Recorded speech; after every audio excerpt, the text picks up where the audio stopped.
বাড়িতে বসে মানে অঝরে কাঁদছি। আমাকে অভিষেক পাত্রে মেসেজ করেছিল। মহাবিপদে পড়েছে নেত্রী সায়নী ঘোষ।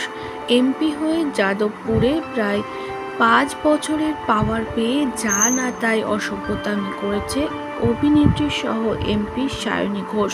অভিষেকের সঙ্গে তো পরকীয়ায় লিপ্ত ছিলেন তিনি।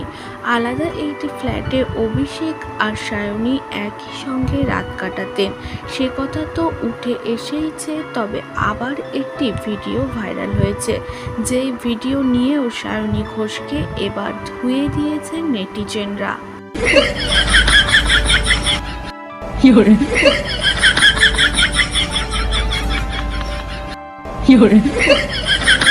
ভোট পাওয়ার জন্য যার সাথে পেরেছে তার সাথে রাত কাটাতে প্রস্তুত ছিলেন সায়নী ঘোষ।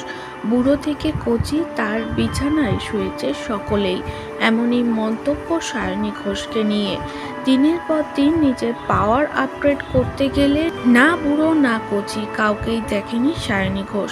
বড় বড় নেতা নেত্রীদের সঙ্গে যেমন মেলামেশা করেছে, তেমন ছোটোখাটো মানুষদেরকেও হাতে নেওয়ার জন্য তাদেরকেও সুযোগ দিয়েছে। সায়নী ঘোষের কুকীর্তি দেখে সোনাগাছির নায়িকার নাম দিয়েছে তাকে। সায়নীর ভিডিও দেখে কেউ লিখেছে সোনাগাছির লোকেরাও গতর খাটিয়ে খায়, কারোর আবার মন্তব্য ছিল মিটিংয়ের পর লাগানোর বন্দোবস্ত করে ফেললাম। কেউ লিখেছে এই তো ফুল বন্দোবস্ত হয়ে গেছে।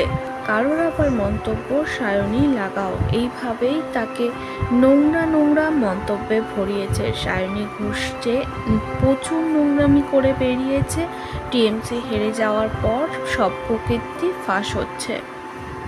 অভিষেক সহ হাজারো পুরুষ মানুষের বিছানায় শুয়েছেন তিনি।